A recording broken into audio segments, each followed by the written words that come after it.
Good evening and welcome to the Watchman's Report. I'm Cody Higley, and tonight we've got two special guests on the show. We've got Ralph Smith, Republican councilman representing at large, and then come January he'll be representing his home ward, the 3rd Ward, and we've also got one of Jason's fellow IT gurus, Bobbie Walker. So, Ralph, Bobbie, welcome to the Watchman's Report. Thank you. Thank you. Appreciate it.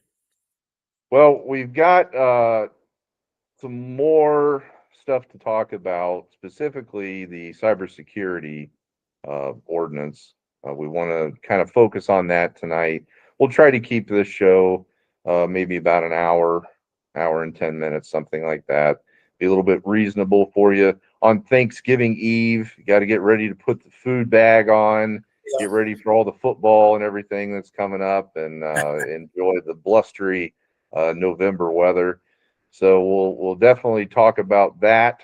But I want to start, Ralph, and talk a little bit about what happened at City Council on Monday. It was kind of a lot of drama. Got a little bit rowdy, a little bit feisty there in the courtroom at City Hall. So, what were your thoughts? I know they tried to make you out to be, some villain, some cold-hearted person, just because you were up there speaking with common sense and saying, "Hey, there's probably going to be another shutdown in like 30 days." And this one has been over for what now? Like 2 weeks almost. Mm-hmm. And we don't really need to be spending this $25,000 kind of just willy-nilly, ad hoc, no real thought into it. Maybe we should keep our powder dry. Isn't that what you were trying to say, Ralph?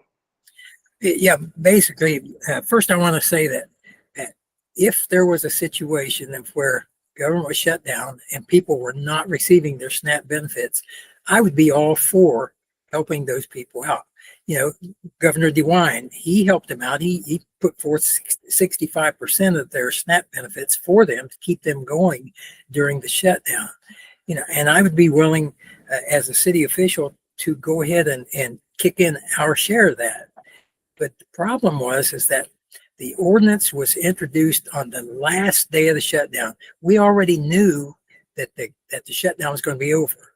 And then the time that it takes to process that, the people had already been made whole. All of the SNAP benefits have been paid back. So nobody was really out anything. They received 65% up front, then they got the other 35% later. So nobody was really out anything. Plus, I have to commend the people of Marion because they stepped up. The people of Marion stepped up. They collected food. Restaurants were opening their doors. I know a couple of them, Me Jalapeno for one, kids ate free at Me Jalapeno, no questions asked. And there were other restaurants that did exactly the same thing. And then the peanut butter jelly truck, they were getting all their food and everything, getting it out there. So the people of Marion, they have the good heart, and they know when there's a need, they will step forward and try to satisfy that need. But Monday night, they were trying to pass an ordinance that took $25,000, not from the general fund, but from the opioid fund. And they wanted to put that forward to feed people and actually to make a donation to 5 different charities in this town so that those people could actually give the money out to whoever they wanted to. We have no control over that money other than to distribute it to the 5 charities. And so they wanted to take that money and they wanted to feed the hungry. And as was mentioned on council, you got hungry kids all over the street. I know Mr. Rollins got upset with me because I said, I didn't see any any starving children on the streets, um, as he said. Well, he may have not have said those same words, but he did allude to the fact that he drove the peanut butter and jelly truck and that he saw hungry people every day. And I have no doubt about that. I'm sure that he does. But the problem is that situation that he's talking about exists today. It exists last month. It will exist next month because those things are not going to change. What we were trying to, or what he was trying to address, and what Ayers was trying to address with his ordinance introduction, was a need for lost SNAP benefits, and there were no lost SNAP benefits. So I suggested that we take that $25,000, hold it back till next year because the continuing resolution runs out in January, and it's going to be done. And we know that the government very well could have another shutdown. And in that case, what are we going to do about the people that lose their SNAP benefits next time? Are we going to come up with the money? Everybody says we're $5 million deficit right now. How are we going to come up with enough money to feed somebody on SNAP benefits now?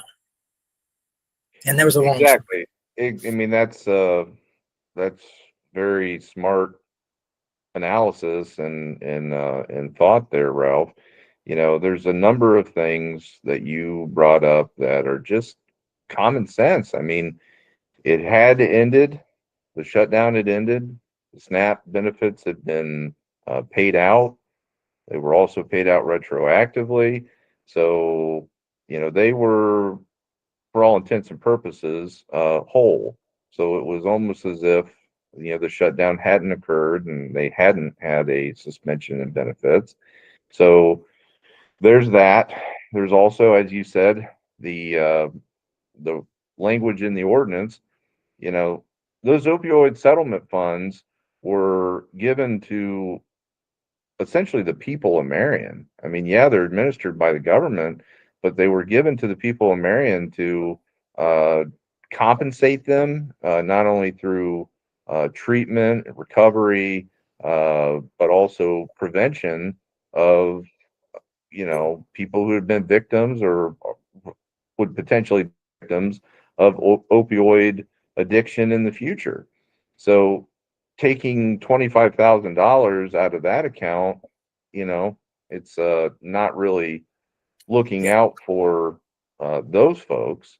Well, and that's $25,000 we won't have to handle another emergency. Yeah, right. And that's the other just obvious thing is it's more than likely that there's going to be another shutdown here in the next month or whatever it ends up being. So, you don't want to exhaust your money, especially when you're in fiscal distress and you're talking about potential layoffs, cuts, that sort of thing. You need to be very cautious with your expenditures, and as you said, you want to keep your powder dry for an emergency because, yeah, does anybody have a problem if the situation were genuinely dire on having those emergency benefits? No, I don't think anybody's going to say that. If it's really a situation where people are suffering, now, do we want to say that the purpose of government is to feed people? No, it's not. That's communism.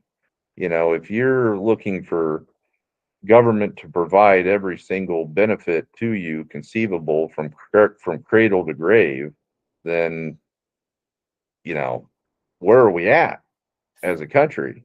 This country is supposed to be free market capitalism, self-reliance, all those values and ideals. To say that government, has a responsibility to feed you, everybody, that's kind of a stretch. That's getting to the point where we're talking Mamdani. He wants these government run grocery stores, Ralph. They're in New York City. Maybe we should start one of those in Marion. Do you think that a council would support that? I think we just did. Pretty much, you know. I want to see Rollins up there stocking shelves at the government grocery store. They'd be bare shelves because we wouldn't have enough money to pay for the groceries for everybody in Marion. But maybe we try it out. What's another, how much would that cost? I think I figured it out the other day. Yeah, There's like 317 55,000 million, people in there. It'd be like $312 million a year. something like Let's that. just do it. Let's do it. That's nothing. That's a drop in the bucket, man. You know? So it was a crazy point in that evening. And I'm sure it'll come up again. So be ready, Ralph. Be ready when it comes up in another 30 days. My beliefs aren't going to change. Like I say, if there is a true need that I can see that there's a true need for it, I'll vote for it every day of the week. But Yeah. if there's not a need, why toss your money away? Right. I mean, that's wise. All right. So I got to ask on the other thing that took forever and a day, the commercial building code enforcement. Mr. Shaver came there again and spoke for I don't know how long. It seemed like forever and a day. Where do you think that sits right now, Ralph? I mean, we're hearing from developers and contractors, both sides of the aisle, different opinions. Do you think we're going to get the approval to try it out for a year? Do you think that's what's going to be decided upon? I think it'll go through. I think that there are certain people on council that are stalling it. They want to push it as long as they can, but I think next time, we're going to have to vote on it, and I think it'll go through, and I hope it does, because I think it's something Marion needs. And the conversation that I'm hearing from everybody I talk to is overwhelmingly in favor of doing that. Just like higher fees, and your higher fee may be $100 more, but yet you're going to save $100,000 down the road through delays. To me, that's good math.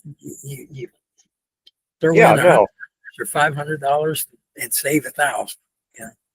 Right. And if you do it for the test run of a year or what have you, see how it works. If it is more efficient, if it ends up being a great benefit to the turnaround times, and like you said, by extension of improving the turnaround times, you save money on these projects. So I guess I'm not in that trade or anything like that, but you don't have to be in the trade to realize the red tape that exists, the bureaucracy that exists, and how that would impact your bottom line on a project if you're trying to do it. So, I think let's give it the old college try, Ralph. That's right. Hey, we can stand on our head for a year, right? Right. We can do that. And just real quickly here, the other, I think, probably hot button issue, which didn't get a whole lot of conversation. I was a little bit surprised. I mean, there was discussion of the fiscal distress. Now we're in fiscal caution, which we found out yesterday from the auditor's report that came out, which was actually like leaked early. Do you know anything about that? Like, how the hell did somebody get it a day early, Ralph? Well, I don't know, because from what I heard last night at the meeting, the letter was supposed to be released at midnight on Monday. I believe it was midnight Monday, but it was released at midnight a day early. It was supposed to be released on midnight at 12:01 a.m. on the 24th, and then it wasn't supposed to be released to the public until midnight on the 25th. But evidently it got released on the 23rd. And so it became public on the 24th. And that's what I heard last night. And not having any inside information from the auditor's office or whatever, then that's the best thing I've heard so far. So did they give it to Miranda first? Was she the first one to get it? There were four people. There were four people on that, and Miranda was one of them. Tommy Reese was one. Twyla was one, and the mayor was. So those four people it was addressed to. Okay. So it was either leaked by one of those individuals, or I guess the excuse was that it was sent directly to the public from a FOIA request from the auditor's state's what was office. said at the meeting Monday night. Yeah, that was said at the meeting. Yeah. Now the other follow-up question with that would be the department heads were supposed to turn in their suggestions for 10% budget cuts to the mayor today, right? I think so. Yeah, Wednesday.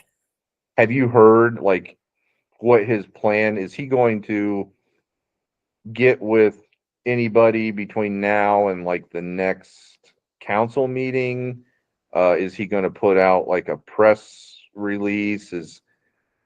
What's the plan of action, I guess, here in the short term with that as they work out the fine details of those budget cuts?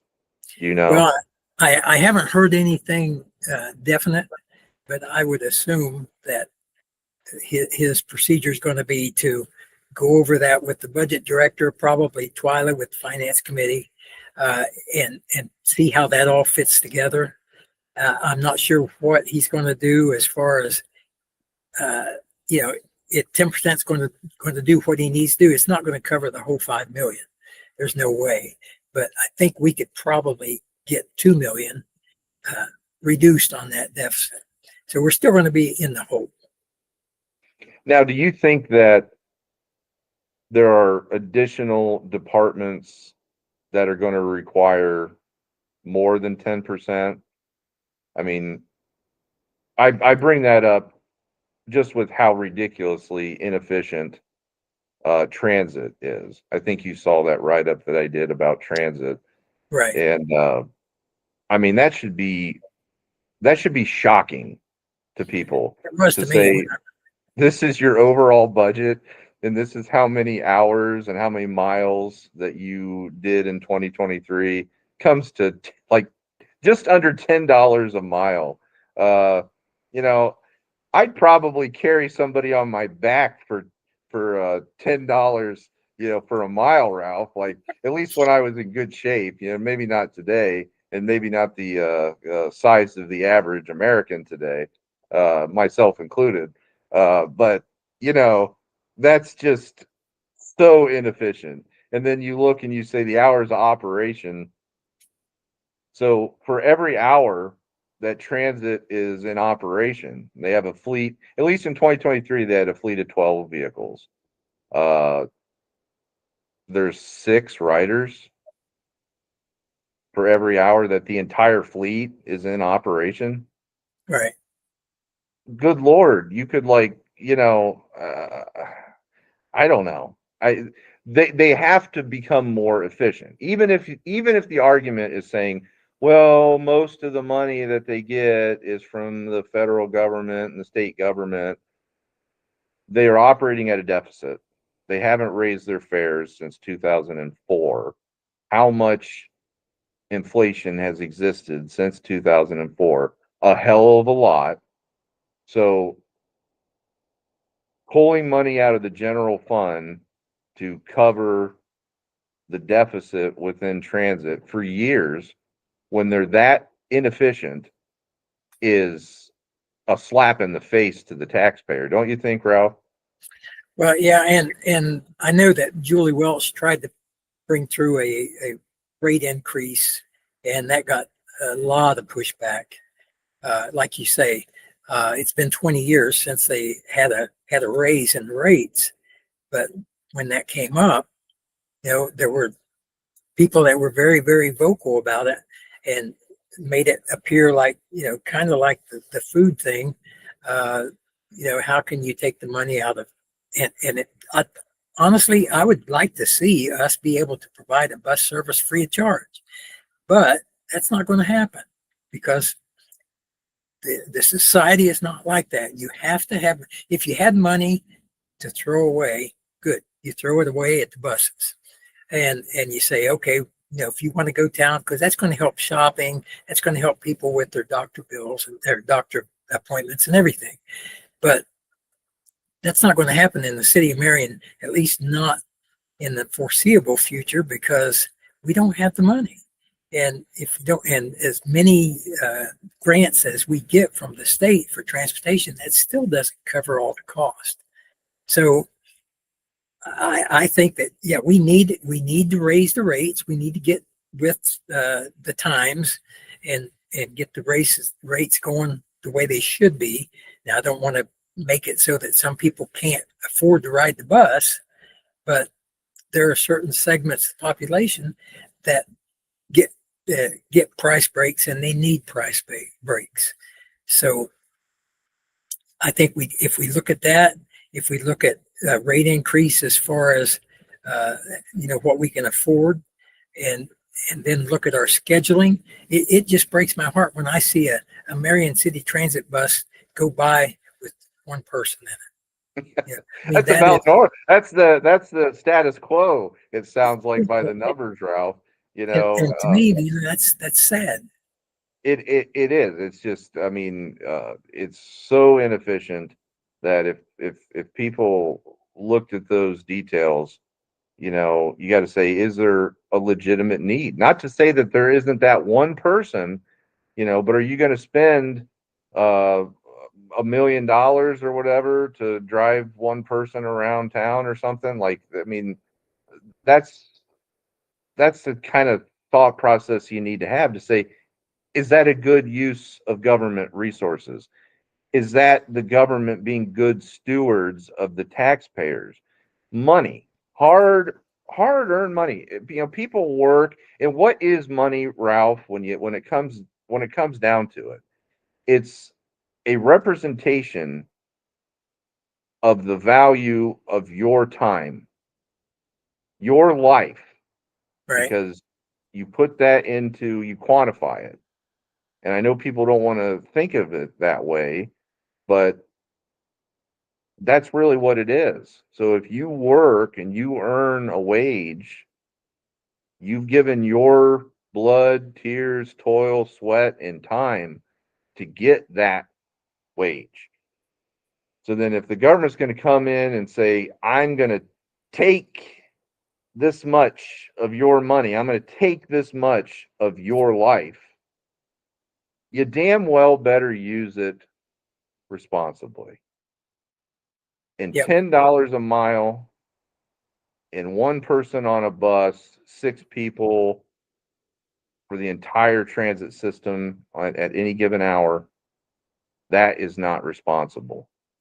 So, got to look at major efficiency initiatives across the board in all these departments. I'm sure some are more efficient from what I can tell looking through the numbers and stuff.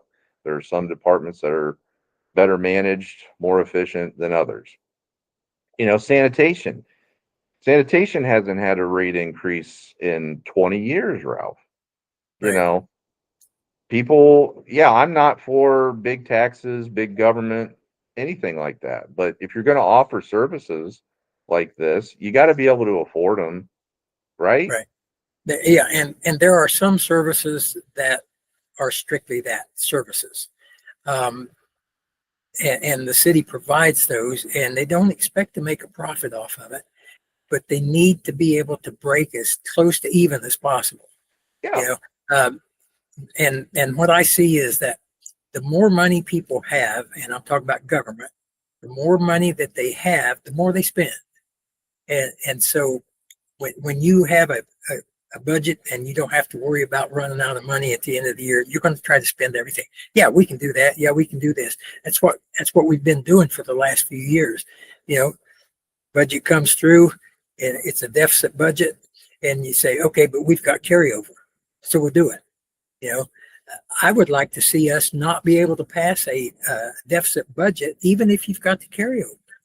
You know, if you've got 5 million sitting there and you've got a budget that's 2 million in the hole, cut the 2 million, because because that 2 million is going to be gone this year. It's going to be 2 million more next year, and then you're down to 1 million, and you don't have enough to go on. And that's kind of where we are right now. Yeah, I mean that's just being smart. That's being responsible stewards of the taxpayers' hard-earned dollars, their life. I mean that's what it is. Now we've got about let's spend about 30 minutes, 40 minutes talking about the cybersecurity ordinance. Now, this did come down from the state of Ohio. Nobody said that it didn't. Nobody said that it was some internal measure or legislation from the city of Marion. It was a mandate coming from the state of Ohio. But what we're talking about is kind of improving. There's some items in there. It's not just a blanket template that was used. There was some additions to that, right, Ralph? Right, and I tried to introduce that Monday night. What was before council? Excuse me. What was before council was the bare bones that the state will accept January 1st. You know, they said you have to have at least this much.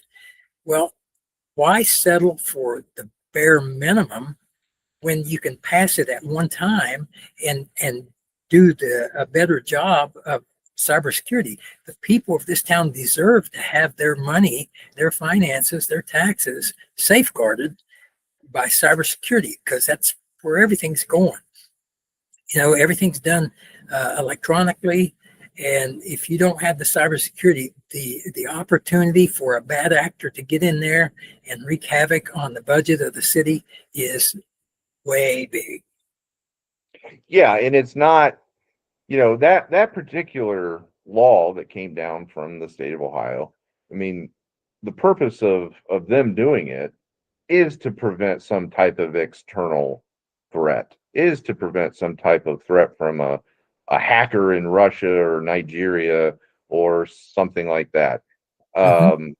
But what you have been advocating for, what Jason in particular has been advocating for, what Bobbie agrees with, is that we need to have these basic controls, policies, procedures within the city of Marion when it comes to their technology, so that you can guard against issues that have been chronic within the city for years. And a lot of it, I think, has been manifested in the New World accounting software, which was installed in July of 2009. Jason, go ahead and elaborate on that, and then you bring your buddy Bobbie in there to give her opinions. Yeah, so just to give a little bit of background for everybody that's watching or will watch, Bobbie and I worked together for, I would say, just short of a decade. And the corporation, we won't name it, but it was basically a telecommunications service industry of sorts, and it's one of the biggest in the world. So I was the IT manager at that facility. That's a picture of us back in 2010. She's one of my bestest friends, but we didn't like each other when we first met each other, but we came together on common ground, and it was over permission wars and things like that. And she held her ground with me while we reported all the stuff to corporate. Not many people at the site level knew. So Bobbie took an interest in our reporting because she has a light background in IT, and more specifically, call center operations management, decades. So of course she has to be very well versed in PCI compliance and things of that nature. So Bobbie started noticing things right away that were just blatant red flags, and she, I guess, got addicted to the articles, and she's like, what is all of this? And I was like, I know. And then she started seeing everybody calling us crazy. And I think it's interesting that nobody's calling, Ralph is agreeing with us. And other experts that you guys have seen screenshots of conversations are also agreeing. So it seems to be just like a fringe of people that just don't want to talk about pre-2020. And that's why we're advocating for a forensic IT audit, which is way different than the $5,000, what I would consider a spot check audit. But one thing that caught my attention while I was trying to watch the council meeting in between all the hospital craziness was the, I guess, nonchalant way that the ticketing system was dismissed. Now, Bobbie can tell you, when I took over operations, this is a huge center, just short of 1,000 employees, and I was by myself doing this. So one of the very first things that I did was implemented a trouble ticketing system. I would not change a mouse without a trouble ticket. I definitely wouldn't change permissions without a trouble ticket. And we did make suggestions of that, and hopefully they adhere to that, because these are foundational level IT principles that go back as far as IT multi-user environments have existed. I believe that would be in the early 70s, maybe mid 70s, late 60s that that started. But even in the military before that, when there were IT systems, there's always a work order. Back then it was probably done in writing, correct, Ralph? Correct. Right. So now, Bobbie, why don't you elaborate on some of the red flags that you've seen from a call center management perspective? Oh my gosh, there's so many. I mean, we had some red flags where um not only agents but management from the lowest level of a manager titled position was logging into somebody else's computer with their credentials, even though that person was sitting right there, but they asked them for their credentials and they would log in rather than telling the person, hey, log into your computer, so that they could see what. I'm like, whoa, wait a minute, you can't do that. You can't use somebody else's credentials to log in. Sounds like Marion. Right. So, I mean, that's a security breach by getting somebody else's login ID and password. I mean, the password has to be completely secret. I mean, you can have somebody's login username because you may need it for a report to give it to IT or to give it to somebody else, but the password is completely secret. That should never ever be given out. And it was. And people were asking about it, and it's like agents didn't know. Some other things like oh gosh, some of the breaches, I mean, there were chat sessions going on where gosh, I mean, I don't even know. We had drug dealings going on our site. We had Porn. we had porn. Yeah, we had porn. We had and it wasn't adult porn. It was child pornography going on. And it was one of our managers with his girlfriend's daughter. And like some of the stuff that Jason had to do to get into this is like this guy tried to hide this stuff so well, but there's some of the forensic stuff that Jason did. I mean, keystrokes. You've got to go back in and look at doing this information all the way down to keystrokes on a computer. Every key that you touch on a computer can be traced back, and some of that stuff took, I mean, weeks, hours, weeks, months. Just this one guy, I think, was like 30 plus days. Yeah, it took me forever because remember that these are highly technically savvy people, especially at the management level. They oversee large teams of people who do, in-depth, multiple tier tech support for large corporations. So they're very tech savvy, especially the managers. So he was able to bypass my proxy without Yeah. real detection. Oh, I forgot about that. Yeah, so I had to go in to the actual switch logs and start digging around by the IP address and matching, and I did the same thing with the logins. I was able to match that a TM was logged into a user account that was an agent. The agent wasn't even on site. Yeah, I completely forgot about that. It was so early on. Right. So Bobbie also witnessed what I've shown my team to be permission wars, and that Yep. started during the move of the data center. This was a massive endeavor.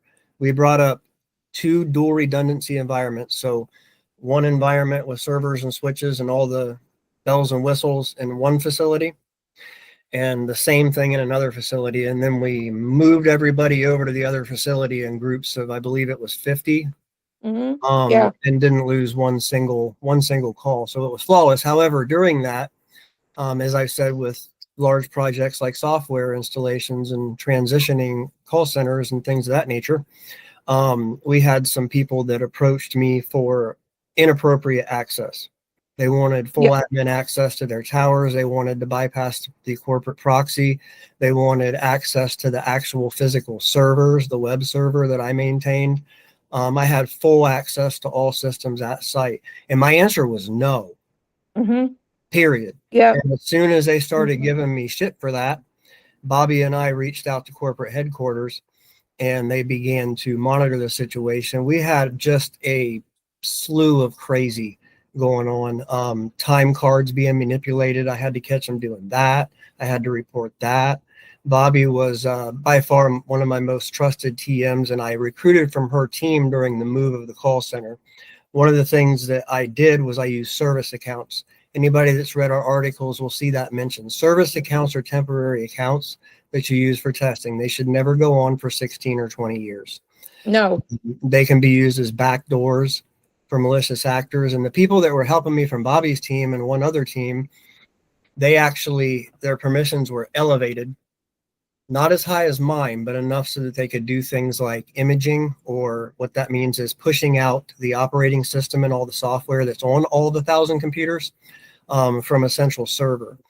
And at the end of every single day, I deactivated those permissions and those service accounts. One day I got home and Bobbie had already alerted me, I believe it was through text, but the NOC, which was in the Philippines at the time, keeps an eye on these trouble tickets. And if there's something that has gone longer than it's supposed to be, they reach out and they fixed it. They reached out to me immediately. I wasn't even home yet. So that's how fast that goes. It's a little bit different in the municipality, but Bobbie saw all kinds of stuff, physical security breaches where I don't know how these people got their badges access to the server room.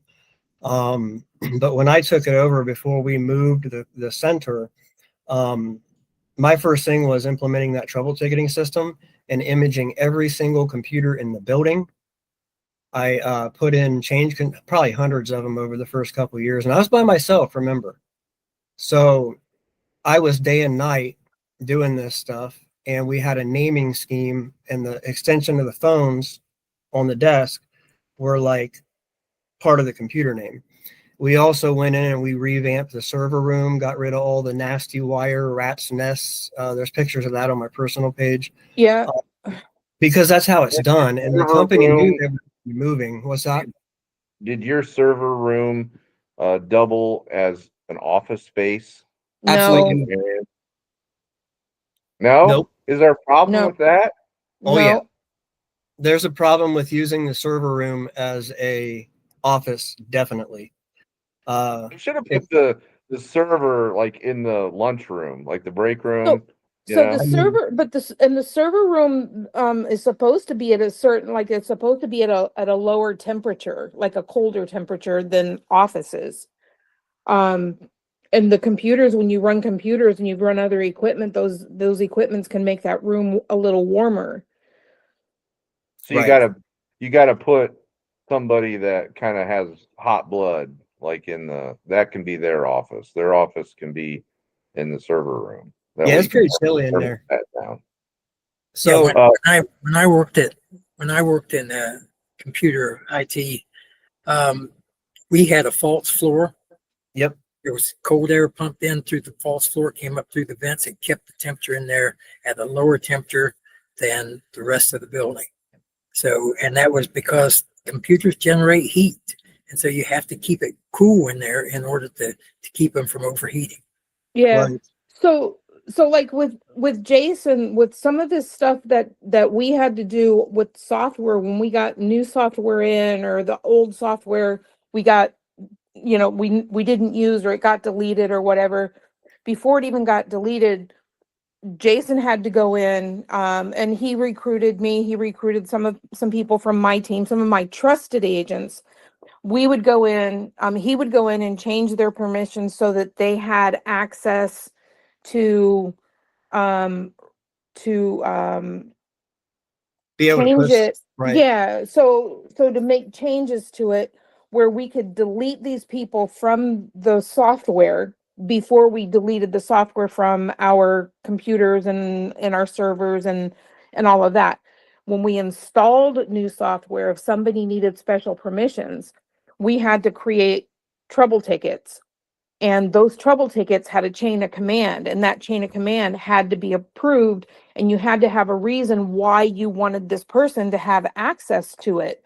And that reason had to match their job. It has to have a specific business need. Correct. And if it didn't have that need, then that ticket got rejected. Right. And just to clarify, when I was at the site level elevating permissions, it would be unethical for me to do it myself. So the NOC was elevating the permissions with the oversight of corporate headquarters, Right. because it's unethical. So at the end of the day, I would reply to the ticket, and then the NOC would deactivate or lower the permissions. And that one time I accidentally forgot, because I believe I'd been there for just short of 24 hours that day, and I think I had like an 80-hour weekend. The NOC actually reached out to me on my way home from work, which was roughly 40 minutes away. So these are all foundational IT things. Now, Bobbie, reading our articles. Let's relay. You guys are talking about all this stuff. Let's relay everything back to Marion. Yep. So you're talking about a ticketing system. Yes. Ralph, does Marion have a ticketing system? Not that I'm aware of. I believe it was said Monday that doesn't exist yet, the tracking system. Yeah. Yeah. Yeah. So these are all things that you guys are talking about as being industry standard. And Jay, well, Ralph, you've sat through these meetings and discussions, and you're well aware of the deficiencies in the department. So let's just, anytime you guys bring, you IT geeks bring up these things, relay it to Marion and how Marion can improve its situation. Now, you guys are talking about like a hierarchy of permissions and approvals and things. So one question I have for Ralph, I don't know the answer to it. So you've got Jacob Bolden, who's been the IT manager since 2014 when he was hired under the Scott Schertzer administration. How many employees does he have under him? Do you know, Ralph? I think he's only got one. I've only ever seen two people in that office, Jacob and Ryan, I think, that I know of.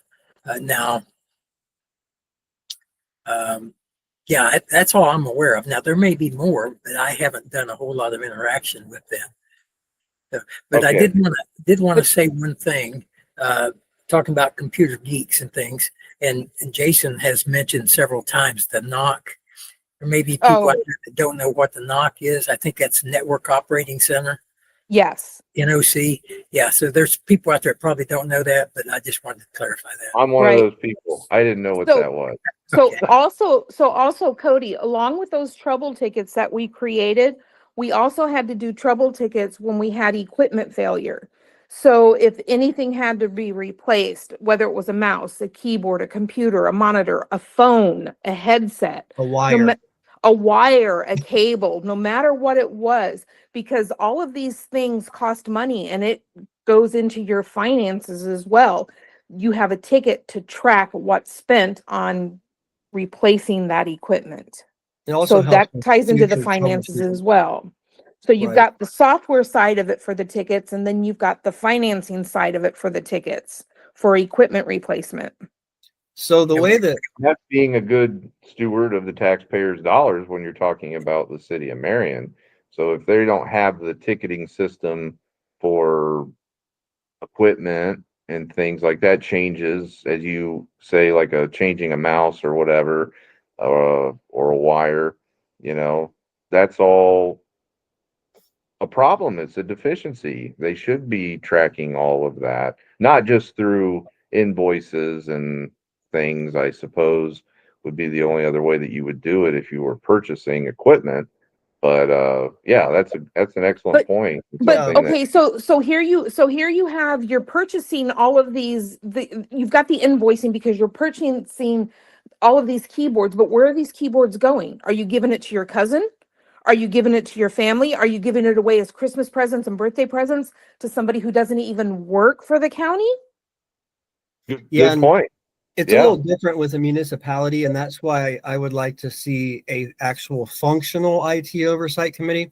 And with the tickets and the permissions and, lions and tigers and bears or whatever is going on, I believe that commission or committee should be the oversight body in place of like a knock or whatever, at least to be able to meet, during a committee meeting with a printed out list of any changes that have been made in that certain time frame. That would probably help, keep people accountable, because these permission issues, Bobbie's read our articles, and she's seeing a lot of the things that she saw that I wouldn't tolerate and she wouldn't tolerate, including the permissions. I sent her the permissions for the former deputy auditor with basically full admin access to the New World system and all modules.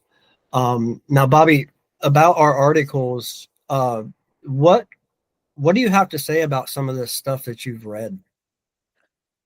Some of that stuff, I'm just left speechless. Like, I mean, I worked in telecommunications in a call center, and we had all of this security procedures and all of this stuff. Like, we were basically, if you want to call it quote unquote, locked down. But here you guys are in politics and in a county and in government, and all of this stuff is like open, like anybody could just go in and take something. Right. Anybody can go in and create a bank account and transfer money here or transfer money there, or do this or do that, or hire somebody, put them on the books and they're not there on the book. I mean, there's a whole bunch of stuff that, like, I'm like, what? How? This former lady, I mean, all these permissions that she has for 15 months, 14 months, whatever, however long it is, a little over a year. She's not even in that department anymore, but she can make changes to somebody's payroll. She has access to this department that she's not even in anymore. What is she Talking doing? about, just so the listeners, if they're not following the screen that Jay is sharing, Jay, The New who are we World talking about permissions. that had these permissions? The former deputy auditor, Kathy Chafin, we were made aware by multiple sources and current and former government officials and several from the public about this situation. I mean, we've had So suspicions about these this check stuff. boxes, just so people can follow along. They could be slow-witted like me, Jay. So these check boxes are saying all the different permissions That she that this has. employee had. Yes. And pretty much, what's the most critical one in your opinion? Like, So I'll bring up a different one here. This is an explanation of the permissions and this stuff right here. Right there. That's what I would think is more critical, right? Yep. the financial management and payroll security. Yeah, Yes. basically there was very high level access to every single module within the city. And Oh, as you, and the utility management, yeah, Yeah. the biggest, most complex, the part of the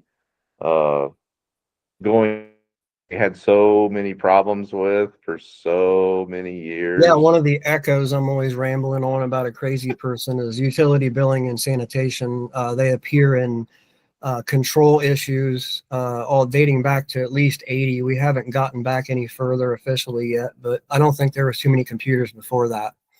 So when Um, what's the date on this? which one? These permissions that I think at the bottom of the page that the screenshot is March of 21. 21. Oh, Ralph, who was a IT manager back then? Oh, wasn't that Jacob? Yeah. Yeah. And this didn't come up? This guy goes up in front of council at the committee meetings and said, "Oh, everything's fine. There's no problems whatsoever which with the system."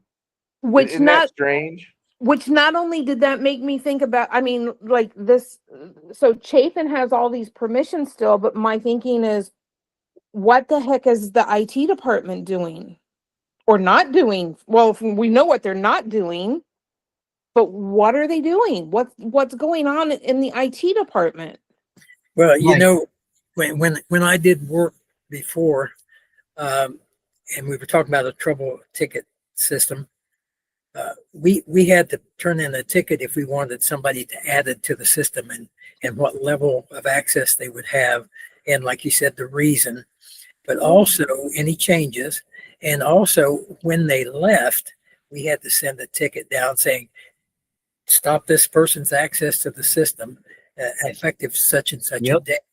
And that was up to the manager to do that.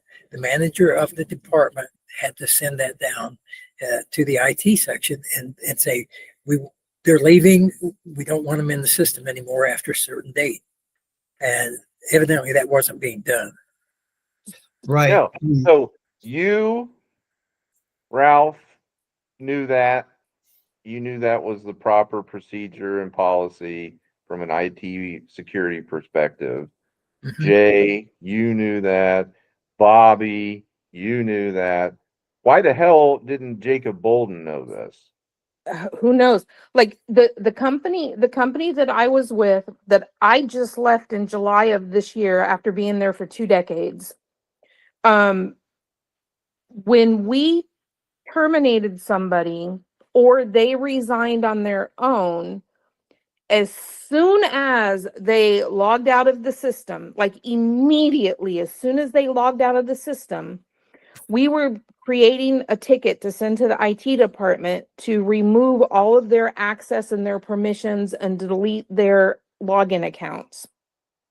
The first Right. thing that the IT department would do would be to change their password, because changing their password would not allow them to log into the system. So then they can do everything else on the back end.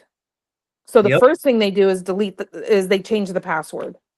Right. And then you start adding in all the other violations that current elected officials have advised, multiple of you guys have advised, and the past administration have advised, and the public have advised that there were credentials being demanded, and passwords being shared, widespread, unauthorized, no business need access to New World, and a whole slew of other crazy.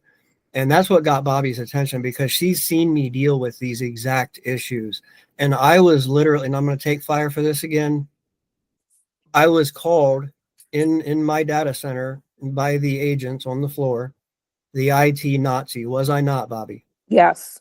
I refused to do anything that was not by the book, because I was that's the bank vault door.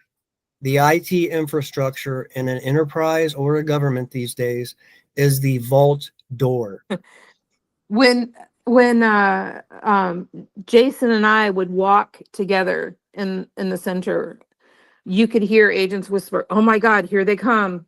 Watch out." Right. And they didn't understand that I could literally watch what they were doing without even being on the building. But, you know, And all we were doing is either walking back from the break room, or we were just walking in from a break from outside or something, right? We weren't Yeah. even doing it. We were just walking together because it was break time. We weren't even doing anything. And it's like, oh my God, watch out. Here they come. Right. And then go ahead. Can I interject something here? Yeah. Because we were talking about, permissions being granted and still in effect when after the person left and everything. And I think Cody said, what was Jacob doing? And in all fairness, I can't really say that all of that is Jacob's fault, because the IT protocols have to be made known to the managers of the departments. And if the manager doesn't notify the IT person, they have no idea of what's going on. Right. If I was an IT manager and somebody, their last day was Friday, I wouldn't know that possibly until somebody let me know through a trouble ticketing system that, hey, this person isn't supposed to have access anymore. Get rid of it. Right. But I'll definitely agree with that. However, there's no way that these elevated permissions and the widespread access to the system and, users having inappropriate access, or the server room breaches, or the long laundry list of other crazy that was going on was not known. that should never happen. I've got to ask this, Ralph and Jay and Bobbie. So who, if she was service director at that time, how did she get this access? How did she get these permissions? Would she go to Jacob Bolden and say, give me permission for this? Or would she have had to contact New World? Well, she was supposed to contact the mayor, and the mayor should have authorized it, because the mayor would have been her boss. So he would have authorized the access for her. So then Schertzer reaches out to Bolden, or Schertzer reaches out to a representative at New World. Did Bolden have the ultimate authority, like administrator authority, to make these permission changes within New World, or not? I have no idea, because I wasn't there at the time. I wasn't in council at that time, so I don't know if what his procedure was at that time. All I know is what should have been. We'd have to clarify, but I know that just by listening to people tell me things, it sounds like IT had pretty high access to be able to change permissions. Now, I will say that there have been multiple sitting officials and past officials and other people that have talked about these permission wars, including Mr. Landon. And he tried to reach out to me while I was dealing with, all the surgeries and stuff while he was taking office or whatever. But he said that he had contacted New World, and they had made mention of other full admin or super user accounts that they couldn't identify. And that these all are very solid reasons and justification for a full forensic IT audit, which I estimate this scope to take between 36 and 48 months. So it's definitely not a $5,000 job. So whoever's calling it a forensic audit, that's just not the case. Their verbiage is incorrect.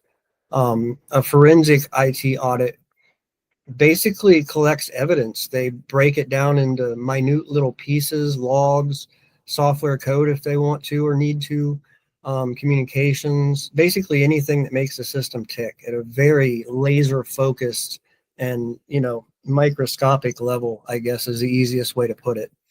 And Bobbie, I mean, she's just started following these articles mostly because of the insults. I think it was because of the insults that we were taking in comments, calling us conspiracy theorists and not qualified. And I think it pissed her off. So she started reading our articles, and she's like, man, you're right on the money. And then, with her having a financial background of sorts, she's like, man, this is highly disturbing. How did this go on for so long? I was like, It's exactly what we're saying. Like, Exactly. Yeah, that's what happened. Okay, question from a computer dork. Uh, when you're talking about doing a IT audit or a forensic IT audit, if you know what if you have suspicions, you know what you're looking for, approximate time frame, particular functionality, let's say, could you go in and do a targeted audit, forensic, you for a specific thing? Therefore, it's not going to take 36, 48 months. Would there be value in that? Just like, could you say, To a hey, point. what's that? To a point. right. So the big thing here is the scope. The scope has to be determined, and it's our recommendation, and all of the IT people that I've talked to, my former coworkers, including people in the Philippines, our assessment is based on data, numbers, finances, that these issues got completely out of control after the installation, with, like I've said 1,000 times, is a dangerous time in IT because you have all kinds of chaos going on. So you're camouflaged. So yeah, I mean, our estimation, or our suggestion rather, would be to do the forensic audit as far back as possible, definitely before 2020, to the installation of New World, tear it down, who had permissions, who was granted permissions, when the permissions were revoked, what they did, incoming calls to the call center, for New World, the whole shebang. Interview former employees, current and former government officials, and try to figure out what's going on here, because Cody's the finance guy on the team.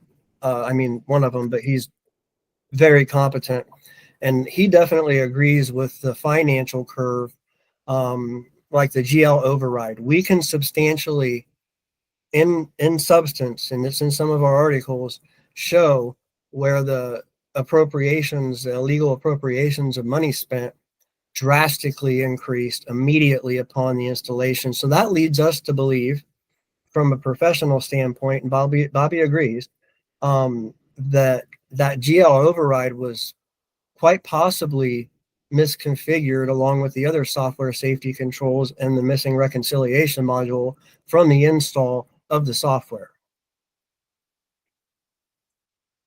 Yeah, I mean, there's tons of documented sources of chronic issues with New World from the time of installation. We've talked about this ad nauseum, and everything's on the website. So if you want to get a really, really deep look into things, and go to marionwatch.com and look for yourself. And it's all there. But we've got, let's any closing comments? Jay, I'll give you Jay, then Bobbie, and then we'll give the last remarks to Mr. Smith. We're just trying to come up with solutions here and help those who are also interested in figuring some of these this is just one subject. We have a whole arsenal of stuff. We've been doing this for almost 20 years, but this is by far our highest statistical driver. And the more we uncover, the higher that statistical driver goes. And the public is very concerned about this. And this forensic audit's got to happen. And I'll continue to escalate to higher officials if I feel that it's not being looked at. Currently, I'm comfortable. I'm talking to multiple officials. I've sent all kinds of communications to all kinds of people, and they're taking it seriously. So right now I'm good. And and I definitely appreciate the support from those who don't call us conspiracy theorists because they're actually reading the articles and listening to what we're saying, which is all industry standard. We are not deviating from industry standards. Anything you see in an article can be proven, Googled, you can research, or anybody could have done this. It's just we do it faster because we have people in the professions that we're dealing with: finance, IT, law enforcement, legal, very smart people on the team, highly experienced. And we're just blessed. Like, we were blessed with finding this.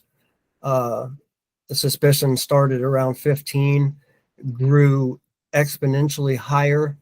After we met Mr. Landon in late 2017, I shared with him my theories. At that time, they were theories because nobody would talk to me about, issues with the software or some kind of control issues.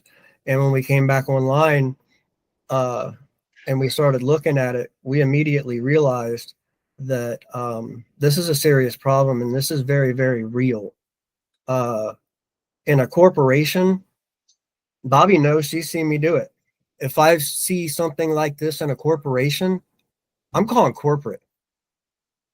And if they would have had this level of crazy going on, this is the GL override curve and negative balanced accounts. There's 9. There's 2010, 11, 12. You see what's going on here? And then they just shut that override control off. So it'll be interesting to see later on if that, ceases, which I think it will. All of our predictions with the IT thing have been proven. So I have no reason to think that we'd be inaccurate about this, Mr. Ralph or Bobbie. I mean, I really don't have any comments other than, like, you guys don't have trouble tickets in place, get them in place. Then also, once those are in place, then possibly get something put together to where you have yearly testing for your employees, to where they know about, like a security, like they go through this questionnaire and they have to answer. So it's like a training for security. Right. So that there's no breach in the security anymore, so that they know not to give out their passwords or their credentials to anybody. So like up training. That's a good these are point. Do they foundational. do that now? Does anybody know if they have like security, IT security training for the city of Marion employees? I was at a meeting when I addressed council a while back, and I can't remember who said it. I believe it was the Mayor Collins, who said that they do have a cybersecurity spiel of sorts. I'm not exactly sure of the specifications of it, but I would assume that it's pretty industry standard, or I would hope. I don't know anymore.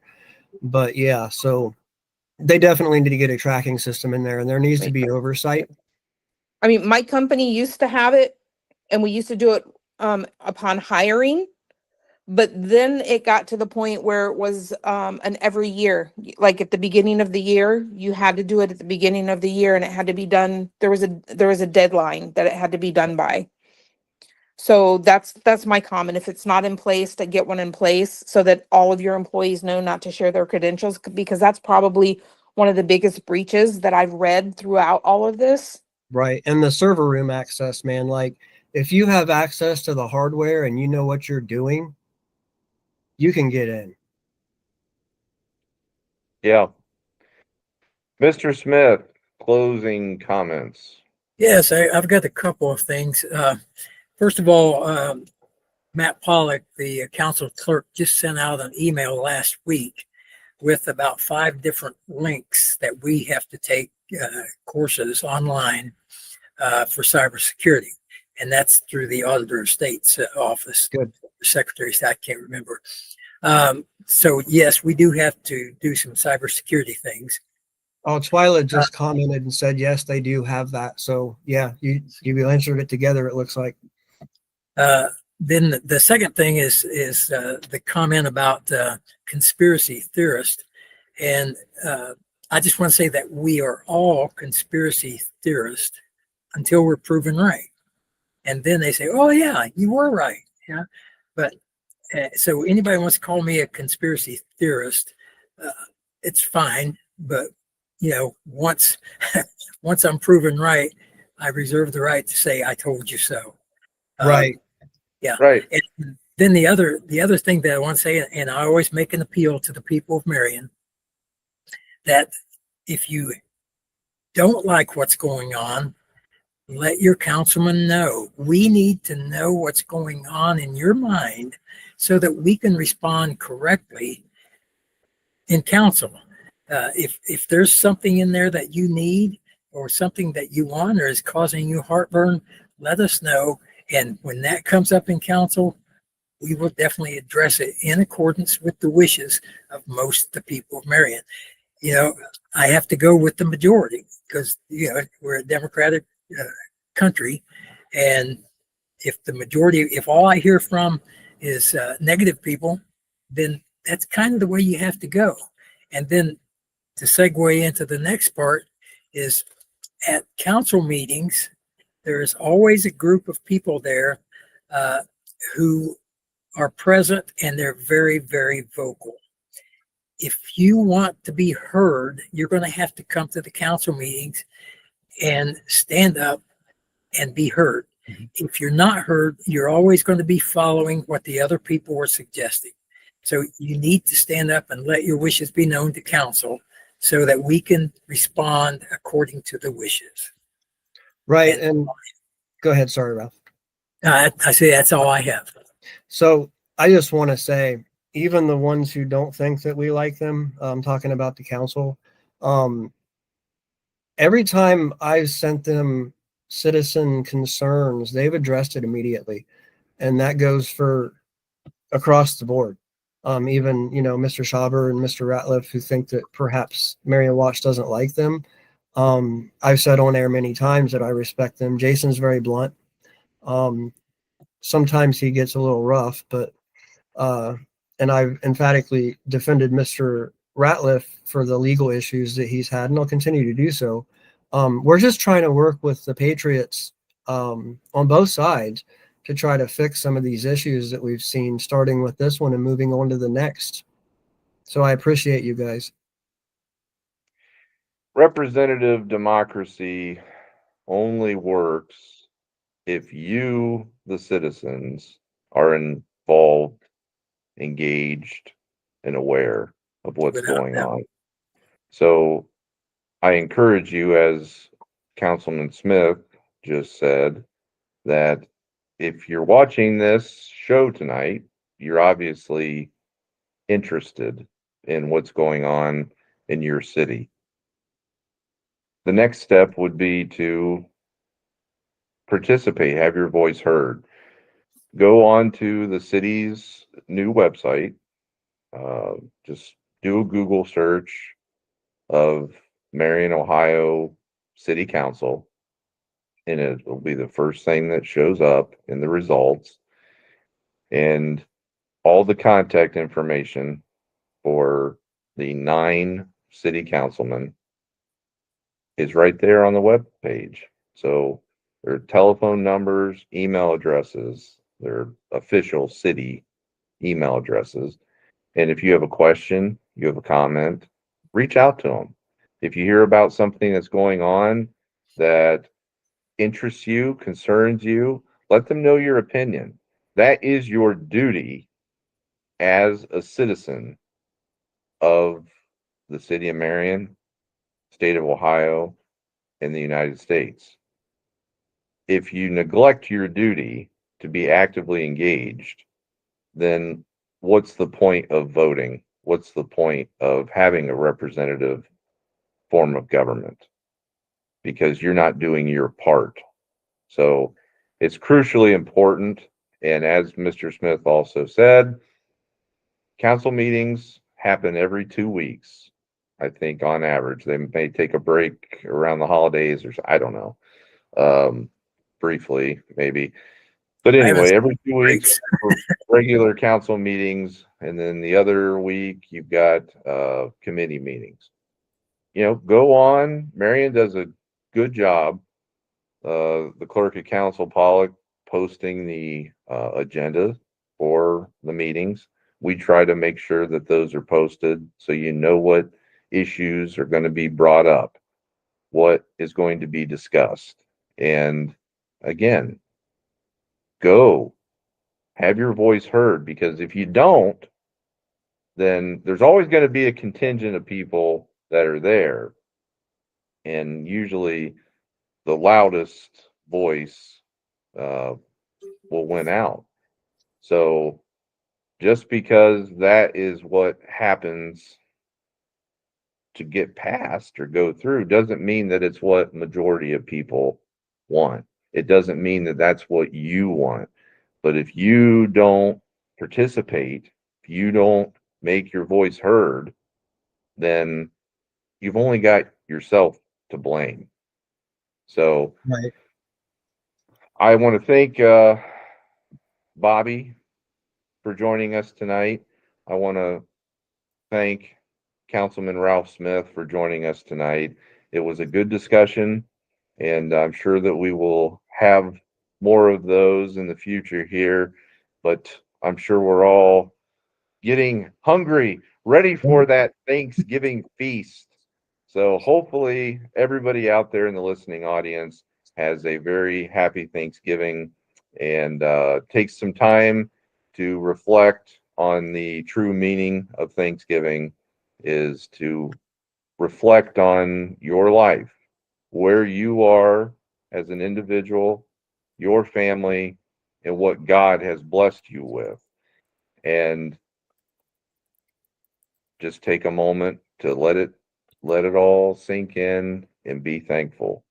We have a lot to be thankful for in this country, despite our problems, which are many, despite our divisions, which are numerous.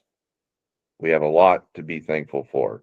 So make sure before you're getting that third plate tomorrow that you give a little thanks to your family and the man upstairs. So for Jason Foreman, Bobbie Walker, Councilman Ralph Smith, I'm Cody Higley, and this has been the Watchman's Report. And remember, folks, that a watchman is always vigilant. Have a good night and happy Thanksgiving. Have a good night. Happy Thanksgiving, guys. Thank you guys. Happy Thanksgiving. Nice talking to you, Bobbie. Thank you. Nice talking with you as well.